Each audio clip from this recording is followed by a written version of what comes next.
சென்னை மக்களுக்கு ஆப்பிரிக்க நத்தையால் வரப்போகும் புதிய ஆபத்து பற்றி வெளியாக இருக்கக்கூடிய ஒரு தகவல் பெரும் அதிர்ச்சியை ஏற்படுத்தியிருக்குங்க.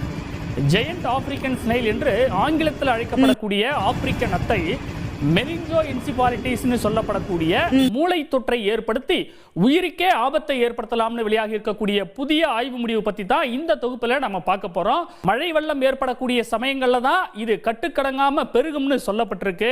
உங்கள பல பேர் உங்க வீட்டுக்கு பக்கத்திலேயே இந்த ஜெயண்ட் ஆப்பிரிக்கன் ஸ்னைல நீங்க பார்த்திருக்கலாம். சாலை ஓரங்கள்ல கூட நிறைய பார்த்திருக்கலாம். சென்னை வாசிகளுக்குத்தான் முக்கியமாக இந்த எச்சரிக்கை விடுத்திருக்காங்க. சென்னையில எந்தெந்த பகுதிகளில் வசிக்கக்கூடிய மக்கள் எல்லாம் உஷாராக இருக்கணும் அப்படிங்கறது இந்த தொகுப்புல நம்ம பார்க்க போறோம். முதல்ல சமீபத்திய ஆய்வு என்ன சொல்லுது தெரியுமா?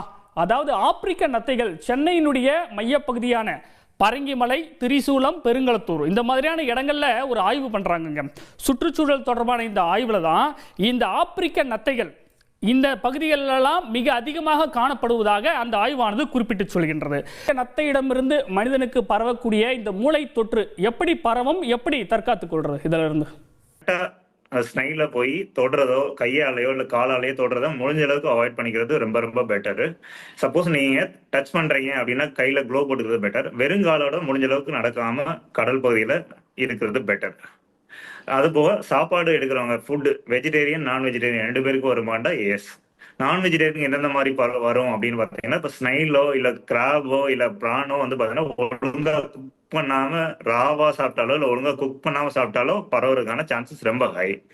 வெஜிடேரியனுக்கு வருமா அப்படின்னு கேட்டா வரும். எப்படி வரும் அப்படின்னு கேட்டா, அந்த ஸ்னைல் எண்டோக்ரைன், அதாவது பார்த்தீங்கன்னா இனநீர் சுரப்பி மூலமா அது போகக்கூடிய ஊறுறது நடக்குதுன்ற மூலம் அந்த மாதிரி அது ஊறக்கூடிய அந்த டச் பண்ணக்கூடிய வெஜிடபிள் ஏரியா, ஃப்ரூட்ஸ் ஏரியாவில் டச் பண்ணதுல இன்ஃபெக்ஷன் இருக்கக்கூடிய சான்சஸ் ரொம்ப அதிகம். அதை நம்ம ஒழுங்கா ப்ராப்பரா வாஷ் பண்ணாம நம்ம ஃபுட்டா எடுத்தோம் அப்படின்னா, ஈவன் குக் பண்ணாம ப்ராப்பர் டெம்பரேச்சர்ல குக் பண்ணாம அரைகுறையமா சாப்பிட்டோம் அப்படின்னா பரவதுக்கான சான்சஸ் ரொம்ப ஹை. சார், இந்த பிரச்சனால பாதிக்கப்பட்ட ஒருவருக்கு அதனுடைய அறிகுறிகள் எப்படி வெளிப்படும்?